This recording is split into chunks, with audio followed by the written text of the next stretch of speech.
Hi, I'm Cathy Johnson, and I've worked with watercolor for a long time. You may know my work from Northlight Books. Strathmore asked me if I'd be willing to share some watercolor techniques with you in this workshop, so that's what we're doing. This is the basic supply list for this workshop.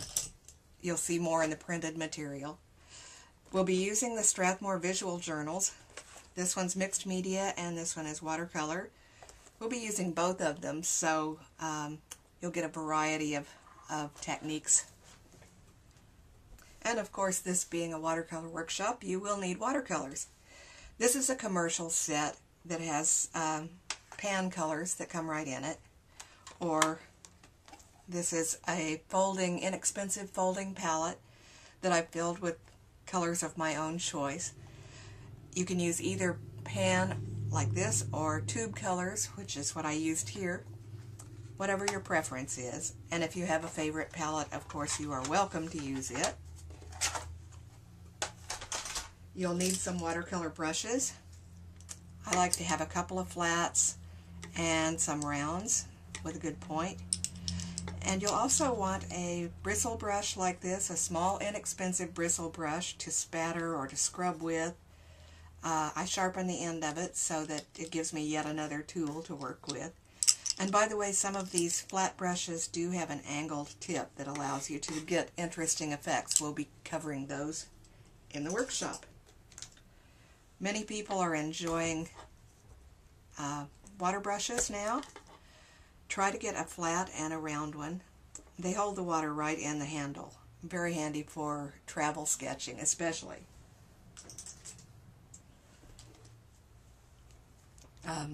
We'll cover a couple of different techniques using ink. These are waterproof, and also try to find one that is water soluble. That'll be fun. You may or may not want to draw guidelines first, but I will be demonstrating that in the workshop. This is the graphite mechanical pencil with a nice an eraser. You can also use any sort of artist pencil or an HB or a No. 2 office pencil, whatever you like. Many people say you shouldn't erase, but if you're more comfortable with it and it makes you happier, feel free. This is a soft vinyl eraser, very handy. Or they also come like this that you can advance as you use it up, so you always have a clean end. We'll try some ink pens as well, some fountain pens. So if you've got a favorite, keep that handy. We'll play with some watercolor pencils as well, combining them with watercolor. It's a great effect. And of course, being watercolor, you'll need a water container. So this one is a little sprayer I got in the travel department, which we use for a lot of different techniques, but your primary water container can be just about anything. A freezer container, a cup, whatever you have handy around the house.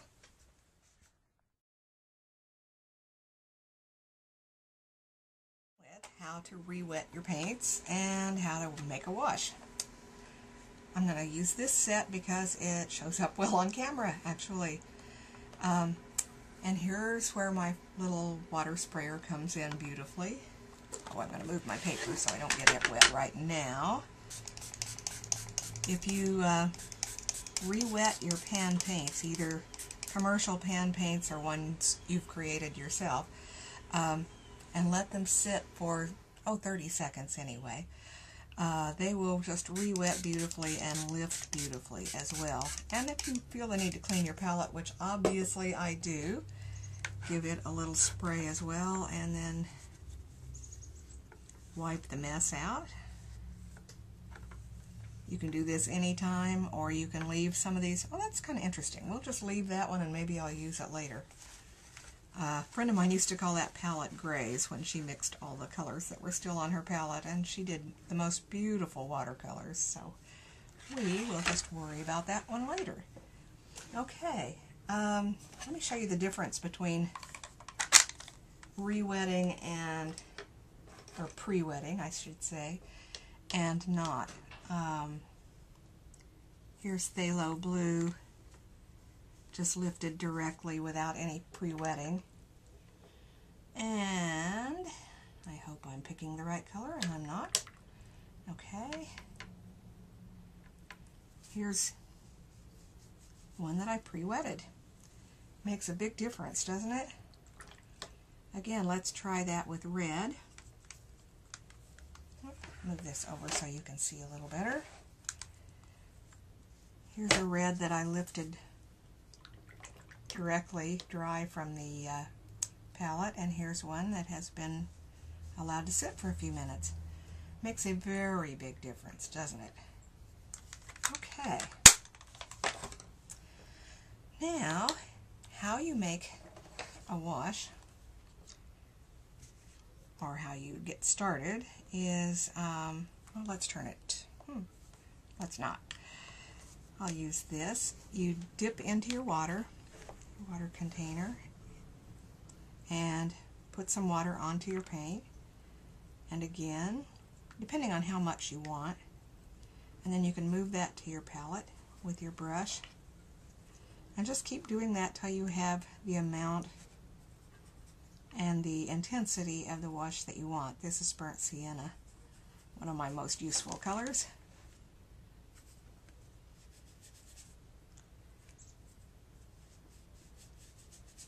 So it's very handy and very easy to make a wash. You just keep dipping as much as you need to. We'll do a different color here. Just keep dipping and adding however much water you want. Using a white palette like this helps you to judge your color a little better, but it will go on lighter on your paper than you think it's going to, so you may want to mix it up so it looks stronger than you think you're going to need, like that.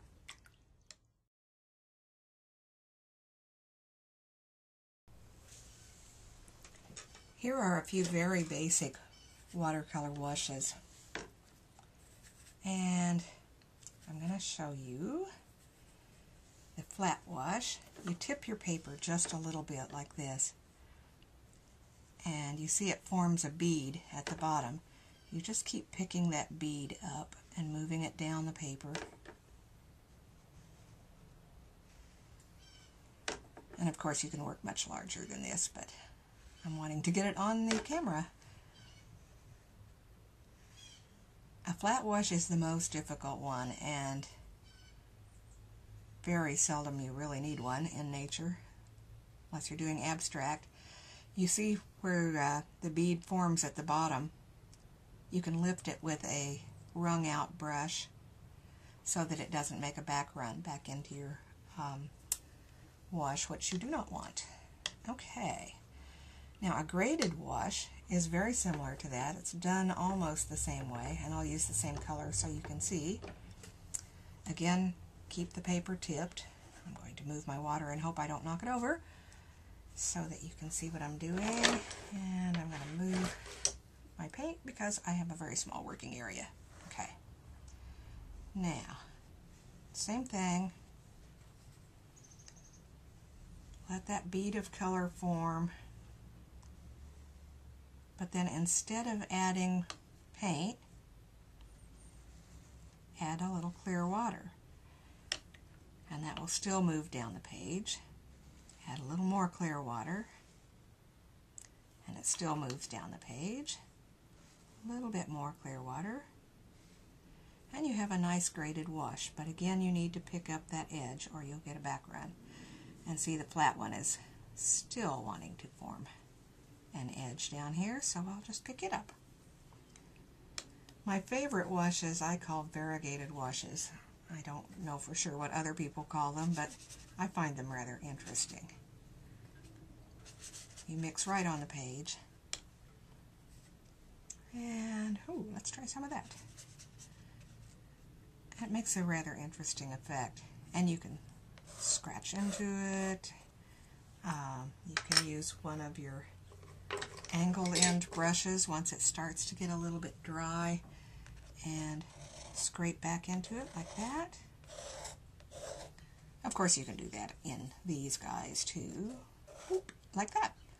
Gives them a little texture, or you could raise the edge of a roof or something like that. Watercolor is extremely versatile. It just takes practice and learning how much water to put into your brush and how much to use in your wash and how to control it once it's on your paper, and that just takes practice.